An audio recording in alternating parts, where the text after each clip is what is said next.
Yes. You know, Diane, as impressive as the details of the bin Laden operation are, you really start to appreciate how special these SEALs are when you learn that taking out bin Laden was just another day at the office. Congressman Paul, 1 minute to you, sir. I think that this is a mess. It's a mess because we have a bad foreign policy. We're pretending we're at war. We haven't declared the war, but we're at war against a tactic, and therefore there's no limits to it. So we create these monstrosities, and we do things outside the law. We come up with assassinations, allowing the president to decide who's going to be assassinated. And lo and behold, 3 Americans now have been on the list. They've been assassinated, but they don't talk about the second one because the second one happened to be a 16-year-old son of a Lockheed. So what are we doing here to accept this idea that our president's in this lawlessness to pursue and that we someday will be subject to those same courts?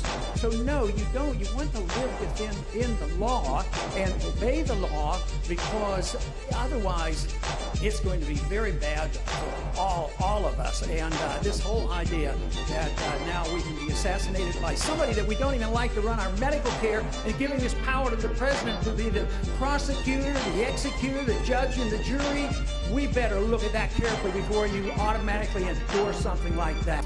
You know, we keep comparing them to superheroes, but they're different from superheroes in a very important way. They're subtle. They're known for their reserved, unassuming nature, so that they carry out missions with calm. Now, Diane, why? Well, one big reason is that so the enemy does not know what it's up against until it's too late. What it does is it allows the military to act within the United States of America. It's called the Defense Authorization Act. And we, of course, before did not have that at all because of the Posse Comitatus Act. Well, that's basically going to get wiped out at this point if this thing goes through. Not only, and they say, oh, don't worry, we made some revisions. Yes, the military can act within the U.S. But before they were required to take action against enemy combatants. And now are we not merciful? We changed the legislation a little bit so that they have the option of acting. And they might allow the FBI or the local police to arrest you instead of having the military just call you an enemy combatant. They might. And it used to be that you could get an exemption from the Secretary of Defense. Now you can get one from the President. Ooh. Would that have mattered much in the Bush years if you got it from Rumsfeld or Bush? It's pretty much the same, right? So that sounds pretty bad as it is. It gets worse. They can detain United States citizens inside of the United States of America. If you think that's bad, it gets worse. They can hold you indefinitely without a trial. I want you to sit back for a second and think about how bad that is. We're like the frog that's boiling in the water. And I'm telling you right now, the water is boiling.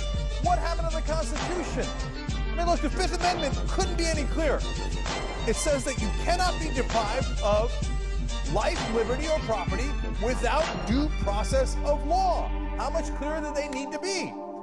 But I guess the Fifth Amendment is irrelevant now. The Posse Comitatus Act is gone. 14th Amendment, due process, gone. Soon they're going to get to the Third Amendment and start quartering soldiers in your house. I mean, this is outrageous. And yet both members of both parties and both the House and the Senate seem to have agreed to it. I hope to God that President Obama vetoes it. He did issue that threat earlier. We don't know if it's gotten to the point where he can now pass it. Let's hope not. Here's another person who's concerned. Retired Navy Admiral John Hudson. He was Judge Advocate General of the Navy from 97 to 2000. He is a lifelong Republican and said that he wouldn't vote for a Democrat for dog catcher until the Republicans went crazy. And for the first time, he changed his mind in 2008 because of how radical they were. While he continues to be concerned, he says about this law, in this war, the enemy doesn't have to win. They can cause us to do things we wouldn't otherwise do, such as indefinite detentions in the name of fighting a war.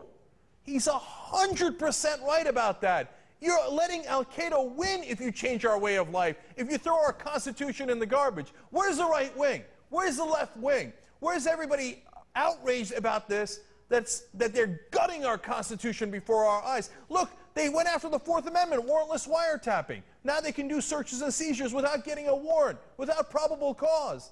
And where were people? Some like us fought, some like you fought. Where's that legendary Tea Party that claims that they care so much about the Constitution? Where are you? Well, you know, the idea that they can just arrest enemy combatants and call them enemy combatants is ridiculous. When asked about that, John McCain says, no, quote, an enemy combatant is an enemy combatant. Well, thank you for that piece of clarity, Senator McCain. That really clears it up. This is hideous. One more quote from John Hudson, the retired admiral, because I think he nails it. He says, what the terrorists want to do, because they know they can't beat us militarily, is they can try to change us. They can cause us to become more like them. And for them, that's victory. It's so true, it makes me sick to my stomach to think that Al-Qaeda, wherever they might be, whatever's left of them, is sitting there thinking, we've got the United States of America to change basically the way that they do things, to change their democracy, to change their way of life. It's grotesque, man. And unfortunately, it's one thing that our Congress agrees on. When you hear bipartisan, you know you're in trouble in Washington.